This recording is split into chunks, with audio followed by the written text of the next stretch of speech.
રાતના અંધારામાં એક નાનકડું ગામડું ઊંઘી રહ્યું હતું.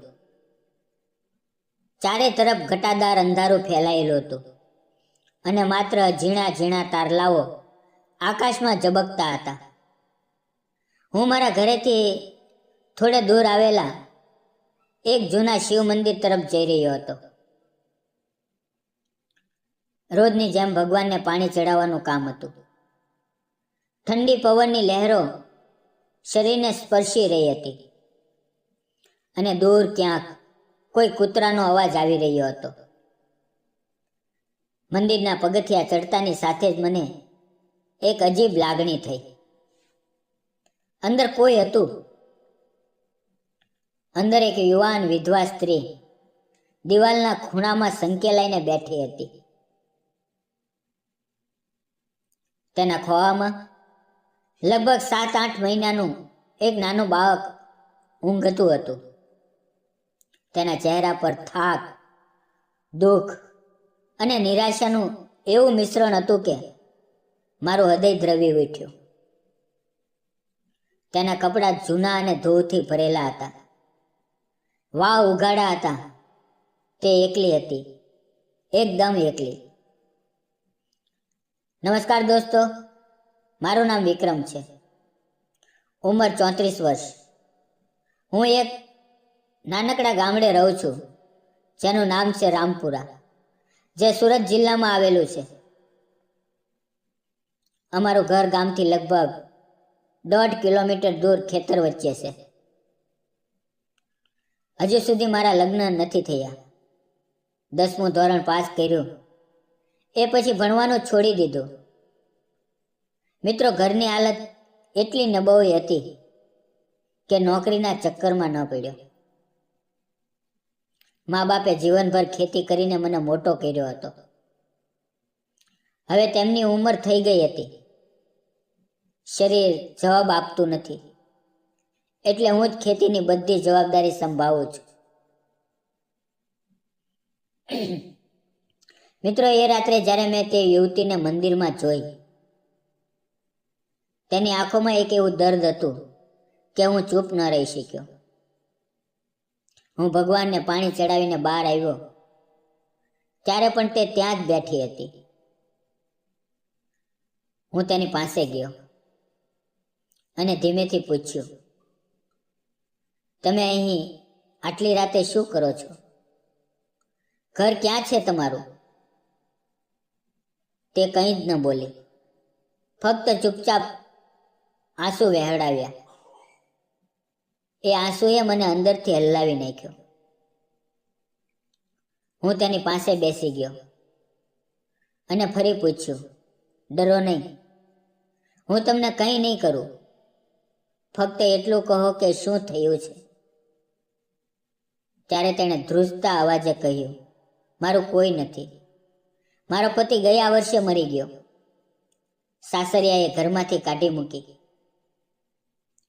આ બાળકીને જોઈને કહે છે કે આ બોજ છે. હું ઘણા દિવસથી ભટકું છું. આજે અહીંયા આવીને બેઠી છું, કારણ કે હવે ચાલવાની તાકાત પણ નથી રહી. તેના એ શબ્દો સાંભળીને મારું હૃદય દ્રવી ગયું. હું તરત ઘરે દોડી ગયો અને માને બધું કહ્યું. પછી મા પણ મારી સાથે મંદિરમાં આવ્યા. માએ તેને પ્રેમથી ઉઠાડી, તેના માથે હાથ ફેરવ્યો અને કહ્યું, બેટા, આટલી રાતે અહીંયા ન બેસ, ચાલ અમારે ત્યાં. એક રાત તો અમારી સાથે રહી જા, પછી જે ઈચ્છા હોય તે કરજે. એટલી લાચારી હતી કે તે ચૂપચાપ અમારી સાથે ચાલી. તેનું નામ પ્રીતિ હતું. ઘરે આવીને માએ તેને ગરમ પાણીથી હાથ પગ ધોવડાવ્યા, ગરમ ચા રોટલી ખવડાવી. પિતાજીએ પણ ઘણી સમજાવી. એ રાતે તે મા સાથે સૂઈ ગઈ અને બીજા દિવસે જ્યારે ઉઠી ત્યારે તેની આંખોમાં થોડી આશાનો પ્રકાશ હતો. તેણે માને કહ્યું, હું હવે જાઉં છું. માએ તેનો હાથ પકડીને કહ્યું, ક્યાં જઈશ બેટા? તારી પાસે કોઈ નથી. અમારી સાથે રહી જા. અમારા ખેતરમાં કામ કરજે. અમે તને મજૂરી આપશું. તારી દીકરીને પણ સાચવશું. પ્રીતિ રડવા લાગી અને માના ખોળામાં માથું મૂકીને રડી પડી. એ જ દિવસથી તે અમારે ત્યાં રહેવા લાગી. હવે ધીમે ધીમે તે અમારા પરિવારનો ભાગ બની ગઈ. ઘરનું કામ, રસોઈ, ખેતરનું કામ, બધું જ તે એટલી નિષ્ઠાથી કરતી કે મા બાપ તેનાથી ખૂબ ખુશ થઈ ગયા.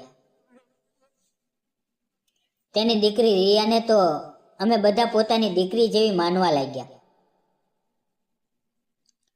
મિત્રો, પ્રીતિનું સૌંદર્ય અને તેનો સ્વભાવ એવો હતો કે જોઈને લાગે કે ભગવાને ખાસ ઘડીને મોકલી છે.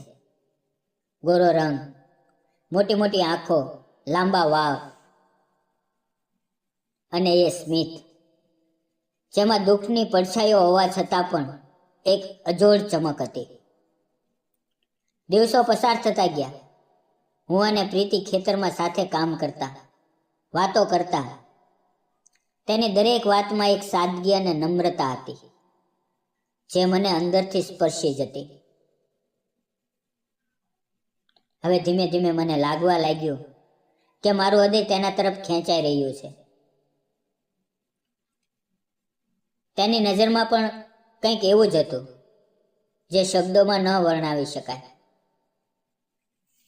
એક વખત મા બાપને ગામમાં લગ્નમાં જવાનું હતું. તેઓ 3 દિવસ માટે ગયા. રિયા પણ તેમની સાથે ગઈ, કારણ કે તે મા બાપ સાથે ખૂબ ચોંટેલી હતી. હવે ઘરમાં ફક્ત હું અને પ્રીતિ જ રહ્યા.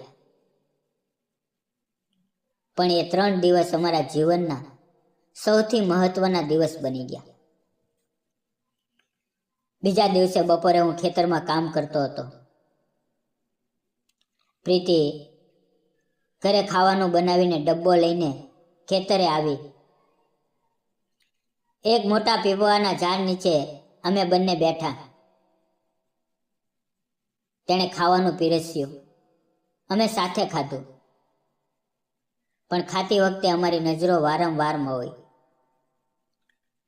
એ નજરમાં એટલો પ્રેમ હતો કે શબ્દોની જરૂર જ ન પડી. ખાધા પછી અમે થોડી વાતો કરી. તેણે કહ્યું, વિક્રમ, તમે અને તમારા મા બાપે મને નવું જીવન આપ્યું છે. મને લાગતું હતું કે મારું જીવન પૂરું થઈ ગયું, પણ તમે લોકોએ મને ફરીથી જીવવાની તાકાત આપી. ત્યારે મેં તેનો હાથ પકડ્યો અને કહ્યું, પ્રીતિ, મને તારાથી સાચો પ્રેમ થઈ ગયો છે. હું તને અને રિયાને મારા જીવનમાં ઈચ્છું છું. શું તું મારી સાથે લગ્ન કરીશ? મારી વાત સાંભળીને તેની આંખોમાં આંસુ આવી ગયા. તેણે મારો હાથ ઝાલી રાખ્યો અને કહ્યું, મને પણ તારાથી ખૂબ પ્રેમ છે. હું વિધવા છું, એક દીકરીની માં છું. તેમ છતાં તમે મને સ્વીકારો છો? આ મારા માટે ભગવાનની દેણ છે. જ્યારે મા બાપ પાછા આવ્યા, મેં તેમને બધું કહ્યું. તેમણે એક પળ પણ વિચાર્યા વગર હા કહી દીધી. મિત્રો, થોડા જ દિવસમાં અમારા લગ્ન ખૂબ સાદગીથી પણ ધામધૂમથી થઈ ગયા. આજે અમે ત્રણેય, હું, પ્રીતિ અને રિયા, એક સુખી પરિવાર છીએ. પ્રીતિ હવે ફરી માં બનવાની છે અને અમારા ઘરમાં ખુશીઓનો પ્રવાહ વહી રહ્યો છે. દોસ્તો, જીવનમાં ક્યારેક કોઈના ભૂતકાળને જોઈને તેનો સાથ છોડશો નહીં. સાચો પ્રેમ અને સહાનુભૂતિ દરેક વ્યક્તિને નવું જીવન આપી શકે છે. પ્રીતિને મેં માત્ર ઘર નહીં, એક નવું જીવન આપ્યું. અને તેણે મને એક સાચી જીવન સાથી આપી. મિત્રો, આ કહાની તમને કેવી લાગી કોમેન્ટમાં જરૂર જણાવજો. જો પસંદ આવી હોય તો લાઈક કરજો, શેર કરજો અને ચેનલને સબસ્ક્રાઈબ કરવાનું ભૂલશો નહીં. વિડીયો પૂરો જોવા બદલ સૌ મિત્રોનો દિલથી ધન્યવાદ. મિત્રો, વિડીયોમાં આવેલા નામ, પાત્ર અને ઘટના ફક્ત કાલ્પનિક છે. તેનો કોઈ પણ જાતિ, ધર્મ કે કોઈ વ્યક્તિ સાથે સંબંધ નથી. આ વિડીયો ફક્ત મનોરંજન અને શૈક્ષણિક ઉદ્દેશથી બનાવવામાં આવ્યો હતો. તેને અન્યથા ન જોશો. જય હિન્દ મિત્રો.